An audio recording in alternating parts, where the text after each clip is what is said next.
Video is for class 6 science chapter 9 living organism characteristics and habitat. First of all, in this video I'll discuss all the key words through charts so that you may understand it very clearly, and I'll give you examples also. After that I'll give verbal input. चलिए सबसे पहले हम देखते हैं living things के बारे में। Organism का मतलब होता है कोई भी लिविंग बीइंग, चाहे वो माइक्रोस्कोपिक क्रिएचर हो, बैक्टीरिया हो और या बड़े से बड़ा एनिमल हो। तो उनके क्या कैरेक्टरिस्टिक्स होते हैं? नंबर 1, दे रेस्पायर। आप देखेंगे वो जितने भी लिविंग बीइंग्स होते हैं वो सब रेस्पायर करते हैं, यानी कि ऑक्सीजन को टेक इन करते हैं, इनटेक करते हैं उसका। Second characteristic is they reproduce. Reproduce का मतलब होता है अपने जैसे को पैदा करना। आप जानते हैं कि चाहे ह्यूमन बीइंग्स हैं, एनिमल्स हैं, बर्ड्स हैं, वॉर्म्स हैं, कोई भी क्रिएचर है, वो अपने जैसा प्रोड्यूस करते हैं। तो ये लिविंग थिंग्स की एक सबसे बड़ी विशेषता है, उनका कैरेक्टरिस्टिक है। Next is grow. पहले वो स्मॉल होते हैं, then they continue to grow, they become bigger. चाहे प्लांट्स हो, चाहे एनिमल्स हो या ह्यूमन बीइंग्स हो। Living things move. एक जगह से दूसरी जगह पर वो मूव करते हैं, यानी कि मूवमेंट। नेक्स्ट है एक्सक्रीट वेस्ट। जो भी वो फूड खाते हैं उसमें से सारा डाइजेस्ट नहीं हो पाता, कुछ वेस्ट के रूप में बचता है, तो उसे वो बॉडी से बाहर थ्रो आउट करते हैं, उसे कहते हैं excrete. Living thing respond to stimuli. Stimuli जो होती है, यानी कि कोई भी चीज़ आपको जो उत्तेजित कर रही है उसके प्रति वो रेस्पॉन्ड करते हैं। जैसे गर्मी लग रही है, गर्मी है बात बहुत ज़्यादा, तो यू विल स्टार्ट फैनिंग। आप फैन करना शुरू कर देंगे, कूलर चलाएंगे। ठंड लग रही है तो वूलन क्लॉथ पहनेंगे। तो ये कहलाता है रेस्पॉन्ड टू स्टिमुलाई। इसके बाद है टेक ऑन न्यूट्रिएंट्स। जो भी लिविंग थिंग्स होते हैं उन्हें न्यूट्रिएंट्स की जरूरत पड़ती है, तभी वो ग्रो कर पाते हैं। अब आप इनको और यहाँ पर कैरेक्टरिस्टिक्स लिखे हैं हमने, इनको भी देख सकते हैं। ये भी इम्पोर्टेंट कैरेक्टरिस्टिक्स हैं। मेड अप ऑफ सेल्स, के जितने भी लिविंग बीइंग्स हैं वो सेल से बने हुए होते हैं। सेल्स डिवाइड होते हैं और इस तरीके से वो ग्रो होते हैं। Next is respond to environment. जैसा भी एनवायरनमेंट है, जैसे मैंने अभी हॉट का और कोल्ड वेदर का एग्जाम्पल दिया, तो उस पर वो रेस्पॉन्ड करते हैं।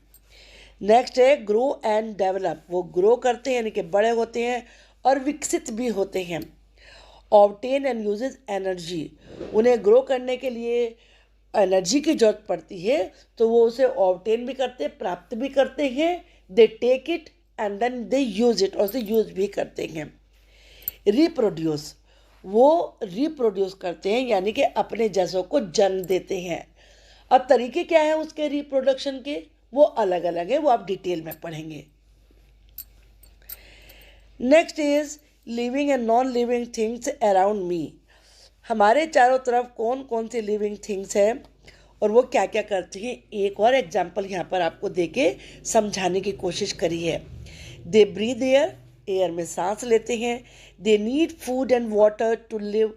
जिंदा रहने के लिए उन सबको फूड की और वाटर की जरूरत पड़ती है। They grow old and die.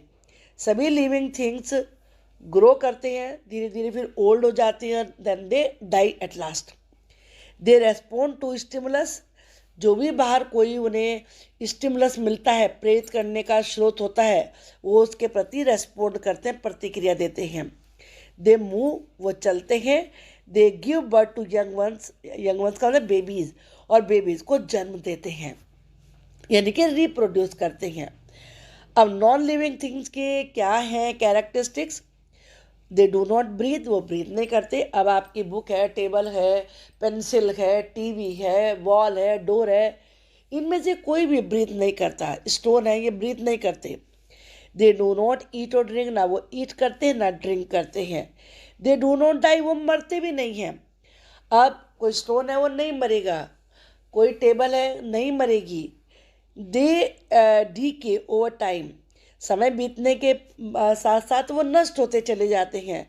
And become unfit for use, और फिर वो बिल्कुल अनसुटेबल हो जाते हैं कि मैंने यूज़ ही नहीं कर सकते। जैसे आपकी पेंसिल होती है, आप उसे यूज़ करते रहते रहते हैं, वो छोटी हो जाती है, फिर वो यूज़ करने के लायक नहीं बचती। They can not move on their own, वो अपने आप नहीं चल सकते। आप अपनी पेंसिल को यहाँ से उठा के वहाँ रख सकते हैं, लेकिन वो अपने आप चल के नहीं जाएगी। They do not respond to stimulus, वो स्टिमुलस के लिए कोई कोई बाहर से कोई भी प्रेरक तत्व है तो कोई उस पर प्रतिक्रिया नहीं देते हैं। यानी कि आपकी पेंसिल है, बाहर ठंडा हो रहा है तो उसे कोई फ़र्क नहीं पड़ता, बहुत गर्म हो रहा है कोई फ़र्क नहीं पड़ता, वो रेस्पॉन्ड नहीं करती क्योंकि वो नॉन लिविंग थिंग्स है। They do not give birth to young ones, वो बेबीज़ को जन्म देते हैं। आपकी पेंसिल कोई छोटी पेंसिल को पैदा नहीं करती है, तो वो यंग वंस को रिप्रोड्यूस नहीं करते हैं। आई थिंक अब आपको ये लिविंग और नॉन लिविंग थिंग्स के कैरेक्टरिस्टिक्स अच्छे तरीके से क्लियर हो गए होंगे। अब हम आगे कुछ एग्जाम्पल देखते हैं। यहाँ पर लिविंग थिंग्स में क्या क्या चीज़ें आती हैं।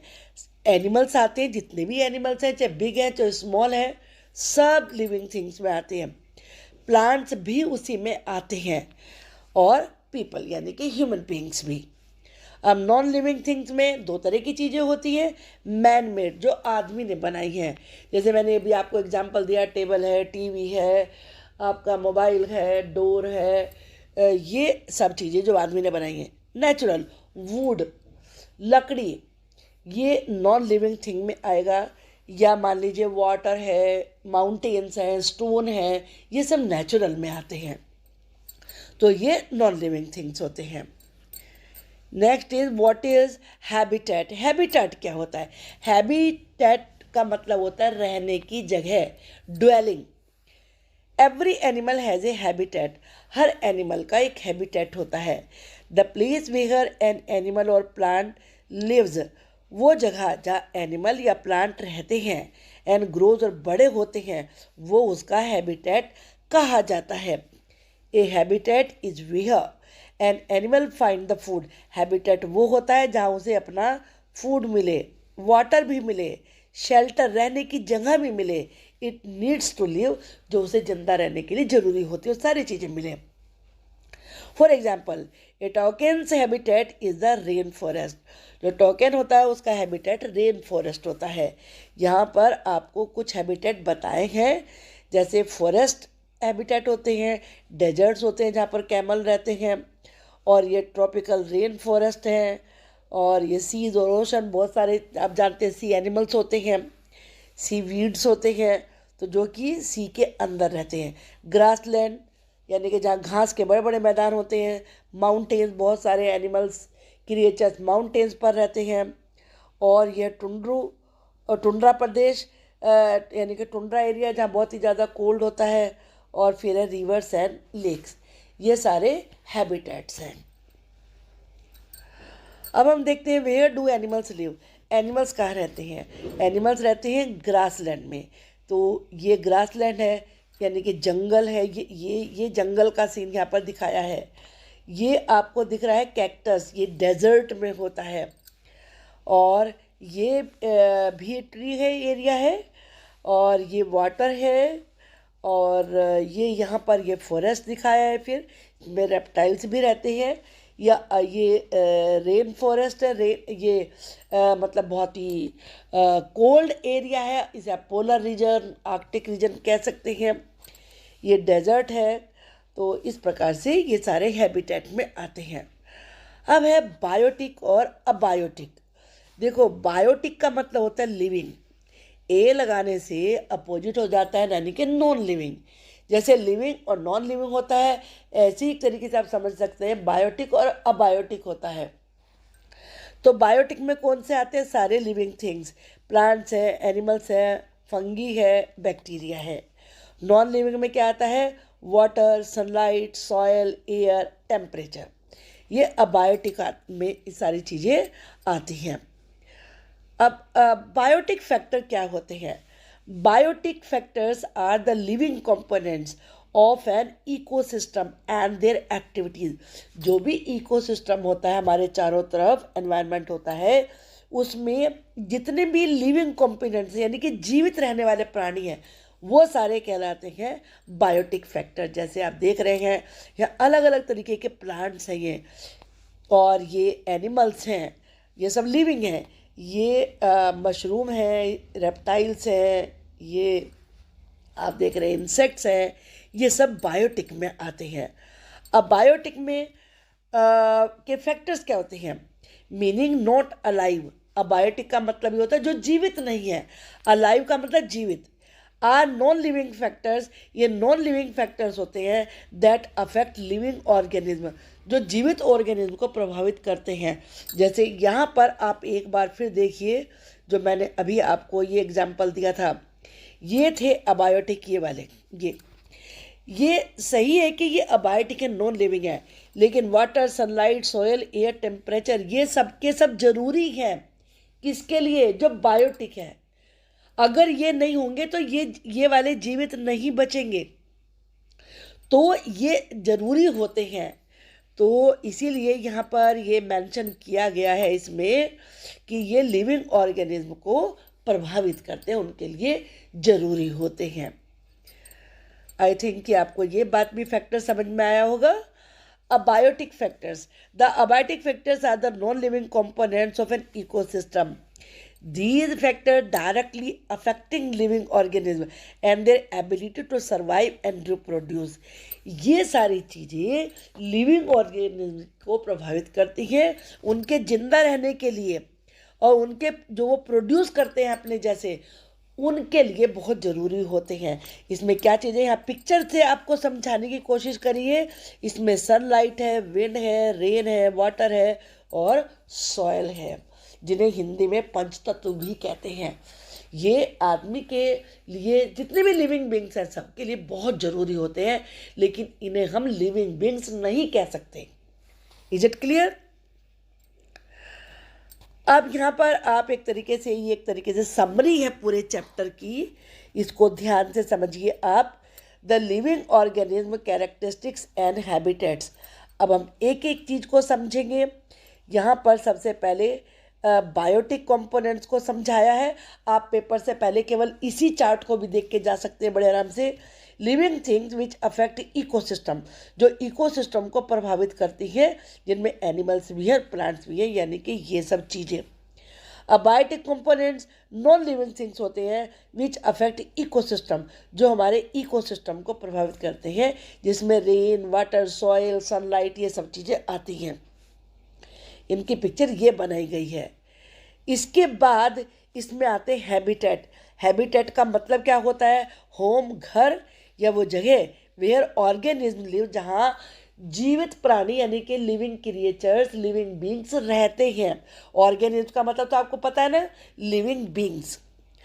अब ये हैबिटेट कितने तरीके के होते हैं? ये टेरेस्ट्रियल हैबिटेट होते हैं। तो टेरेस्ट्रियल हैबिटेट में पहले आप हैबिटेट का मीनिंग देख लीजिए। Plants animals that live on land, वो टेरेस्ट्रियल हैबिटेट कहलाते हैं, यानी कि वो प्लांट्स और एनिमल जो ज़मीन के ऊपर, लैंड के ऊपर रहते हैं। तो ये कितने तरीके के होते हैं? डेजर्ट्स होते हैं, जहाँ पर प्लांट्स एनिमल दोनों रहते हैं। माउंटेन रीजन होता है, वहाँ भी प्लांट्स और एनिमल दोनों ही रहते हैं। इसके बाद ग्रासलैंड होते हैं, जिसमें प्लांट्स एनिमल दोनों ही रहते हैं। आई थिंक ये चीज़ें क्लियर हो गई होंगी आपको। ये यहाँ पर इन सब की पिक्चर दी गई है। इसके बाद एक्वेटिक हैबिटेट। एक्वेटिक का मतलब ही वाटर होता है, तो इसमें आते हैं पोन्ड्स और लेक्स, और साथ में ओशंस भी, जो सी क्रिएचर्स होते हैं। Plants and animal that live in water, वो एक्वेटिक हैबिटेट कहलाते हैं। ये दोनों उसके एग्जाम्पल्स हैं। अब एक और कैरेक्टरिस्टिक्स है कि लिविंग थिंग्स के कैरेक्टरिस्टिक्स क्या हैं? वो रेस्पिरेशन, सांस लेते हैं, छोड़ते हैं। रिप्रोडक्शन, अपने जैसों को जन्म देते हैं, पैदा करते हैं। एक्सक्रीशन, अपने बॉडी में से जो वेस्ट होता है उसे बाहर निकालते हैं। रेस्पॉन्ड टू देयर एनवायरनमेंट, अपने एनवायरनमेंट के प्रति रेस्पॉन्ड करते हैं, प्रतिक्रिया देते हैं, वो ग्रो करते हैं, बड़े होते हैं। ये एक तरीके से पूरे लेसन की समरी है जो कि आपके लिए बहुत बहुत हेल्पफुल होने वाली है। अब देखिए हैबिटेट का मैंने एक और तरीके से आपको समझाने की कोशिश करी है। हैबिटेट का मतलब प्लेस, रहने की जगह। अब ये कितने तरीके के हुए, टेरेस्ट्रियल हैबिटेट्स और एक्वेटिक हैबिटेट्स। टेरेस्ट्रियल वो जो लैंड वाला होता है और एक्वेटिक वो जो वाटर वाला होता है। ओके, अब टेरेस्ट्रियल में क्या क्या आते हैं, डेजर्ट्स आते हैं, माउंटेन्स आते हैं और ग्रासलैंड आते हैं, क्योंकि इन सब में होती है लैंड, तो इन्हें क्या कहेंगे, टेरेस्ट्रियल हैबिटेट्स। एक्वेटिक में आते हैं ओशंस, यानी कि वाटर जहाँ है, ओशंस में वाटर होता है, पोन्ड्स में वाटर होता है, लेक्स में वाटर होता है, ये सब के सब आते हैं एक्वेटिक हैबिटेट्स में। आई होप कि आपको ये सब चीज़ें अच्छे तरीके से समझ में आ गई होंगी। इनको आप देखिए और फिर इसके बाद मेरी जो नेक्स्ट वीडियो आएगी जिसमें मैंने आपको वर्बल इनपुट दिए हैं, उस वीडियो को भी आप देखना मत भूलिए। Thank you for watching the video.